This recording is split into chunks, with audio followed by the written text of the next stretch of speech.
Penuntun Saat Teduh Sinode Gereja Kristen Jakarta, Senin 9 November 2020. Judul renungan, Pembalasan Hak Siapa?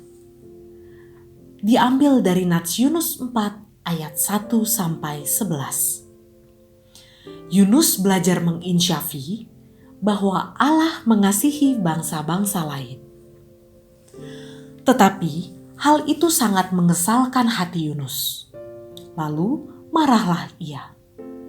Dan berdoalah ia kepada Tuhan, katanya, "Ya Tuhan, bukankah telah kukatakan itu ketika aku masih di negeriku?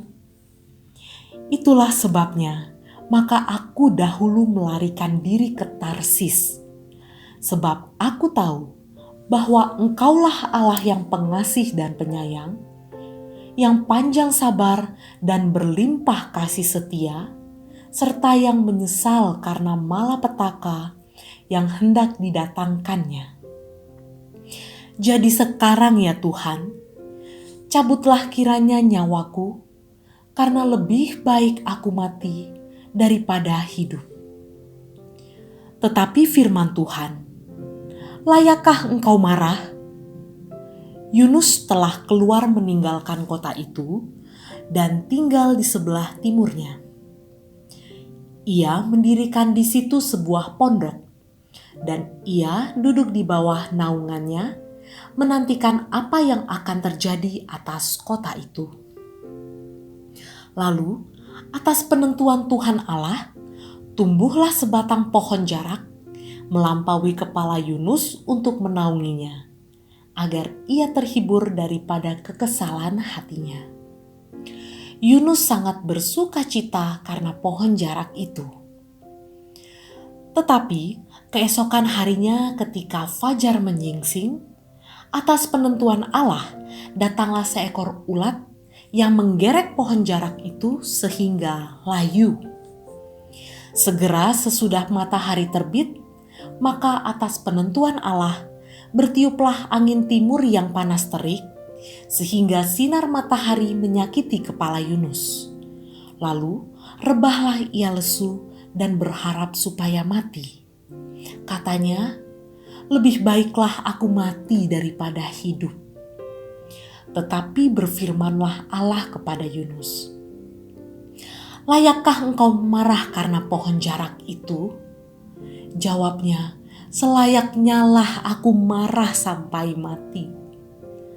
Lalu Allah berfirman, "Engkau sayang kepada pohon jarak itu, yang untuknya sedikit pun engkau tidak berjerih payah, dan yang tidak engkau tumbuhkan, yang tumbuh dalam satu malam dan binasa dalam satu malam pula.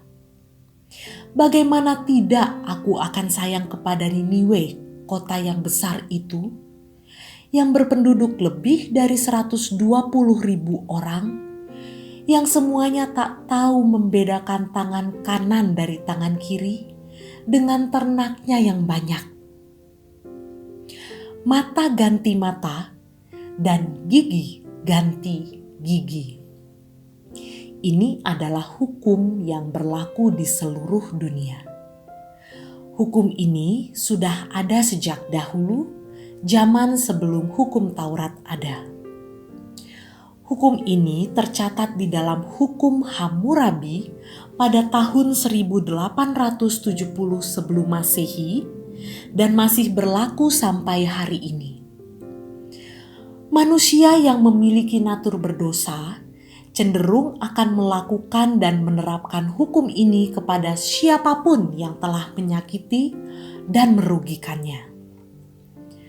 Dalam berita-berita di televisi, pasti kita sering melihat dan mendengar berita tentang kejahatan yang dilakukan oleh banyak orang.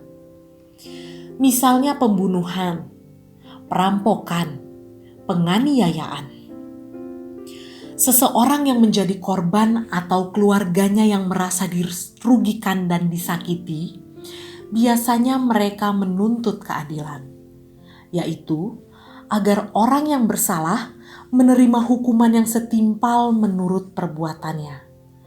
bahkan kalau bisa hukumannya lebih berat. Hal ini juga yang dilakukan oleh seorang tokoh di dalam Alkitab yang bernama Yunus. Yunus memiliki sikap hati yang keliru. Ia ingin agar Tuhan memberikan hukuman yang seharusnya bagi bangsa Niniwe, sebagai konsekuensi dari dosa dan kejahatan yang selama ini mereka lakukan. Tetapi ketika Tuhan melihat bangsa Niniwe bertobat, Dia tidak jadi memberikan hukuman kepada mereka. Hal ini membuat hati Yunus kesal dan marah. Lalu Tuhan bertanya, "Layakkah engkau marah?" Sikap hati yang keliru ini juga yang seringkali ada dalam diri kita sebagai manusia yang memiliki natur berdosa.